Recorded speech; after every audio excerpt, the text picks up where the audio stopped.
2 साले राजू और नन्हे अपनी अपनी पत्नियों के साथ उससे मिलने आते हैं। राजू धर्मदास से बोलता है, वाह जीजा जी, क्या मकान लिया है आपने। बिल्कुल महल लग रहा है। ऐसा मकान तो पूरे जिले में किसी के पास नहीं है। इतना माल ताल कहाँ से लाए। बहुत अमीर हो गए हो। हमें भी बताओ, थोड़े अमीर हम भी हो जाएं। तुम दोनों मेरे साले ना होते तो तुम दोनों को इस महल का चौकीदार बना देता। कहाँ से लाए हो पैसा। अरे भाई, मेहनत के हैं और क्या, जो तुम दोनों नहीं करते। करो तो तुम भी अमीर हो जाओगे।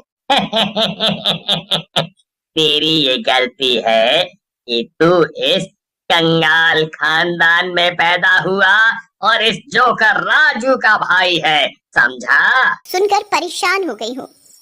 या तो अब ये घर में रहेगी या मैं। फिर सोनी मुंह ऐंठ के पल्ला झाड़ती हुई वहां से चली जाती है। अरे बेटा, ये कैसे दिन आ गए हैं जो मुझे अपने ही घर में रहने के लिए सुनना पड़ रहा है। बस कर माँ, तेरी वजह से इस घर में रोज रोज कलेश होता है। मैं तंग आ गया हूँ रोज रोज की खिटखिट से। तू अपना बोरिया बिस्तर बांध ले, कल सुबह मैं तुझे वृद्धाश्रम छोड़ के आऊंगा। बुढ़िया दंग रह जाती है कि उसका बेटा ही उसे घर से निकालने को तैयार है तो किसी और से क्या कहे। आधी रात को ही बुढ़िया 2 जोड़ी कपड़े लेकर घर से बिना किसी को बताए निकल जाती है। सुनसान रात को काले अंधेरे में खाली सड़क पर बुढ़िया अकेले चल रही होती है।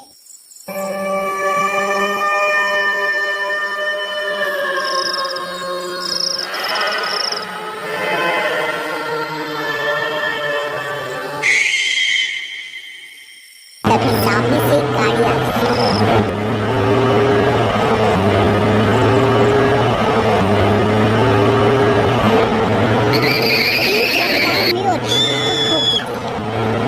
बुढ़िया वहीं एकाएक ढेर हो जाती है। गाड़ी तेज रफ्तार में निकल जाती है।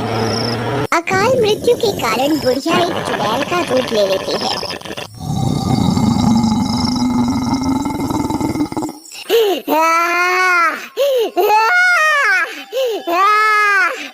अब मैं चुड़ैल बन गई हूँ। अब मेरे पास ताकत आ गई है। अब मेरा सामना कोई नहीं कर सकता।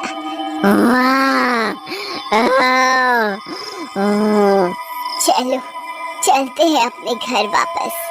बूढ़ी चुड़ैल सुबह होने से पहले अपने घर वापस आ जाती है और एग में जाके बैठ जाती है।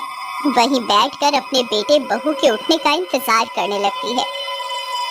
सुबह होने पर अलार्म बजता है।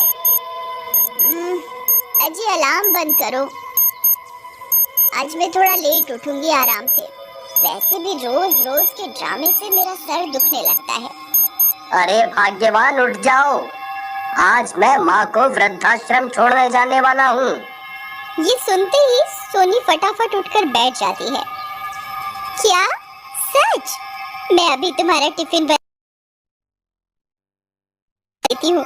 जितना जल्दी हो सके इस बूढ़ी बला को ठिकाने लगाओ। रोहित जब बुढ़िया के कमरे में जाता है तो वहाँ कोई नहीं होता।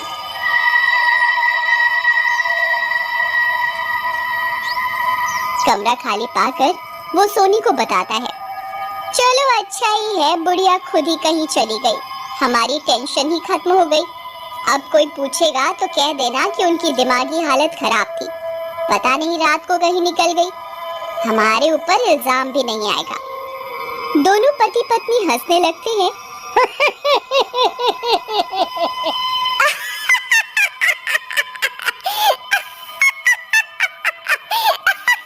और अपने अपने रोज के कामों में लग जाते हैं। अच्छा, बहू तो बहू, बेटे को भी मेरी कोई परवाह नहीं।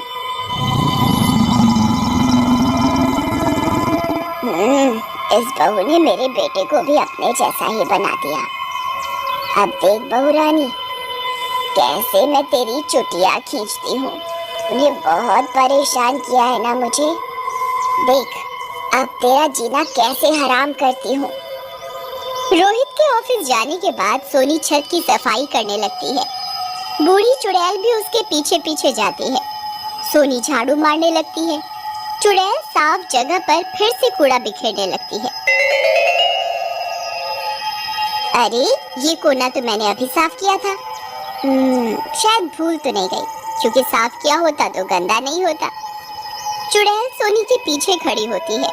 सोनी वो जगह फिर से साफ करती है।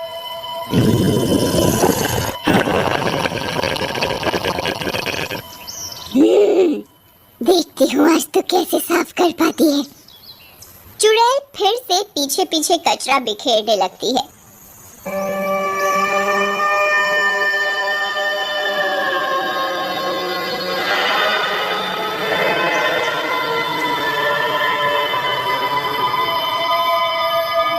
सोनी को समझ नहीं आता कि ये क्या हो रहा था उसके साथ।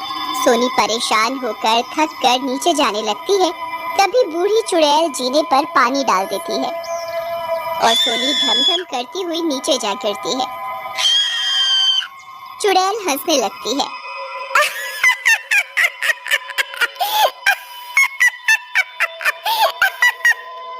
हाय मेरी कमर, अम्मा, कमर ही टूट गई मेरी तो आज। हे राम।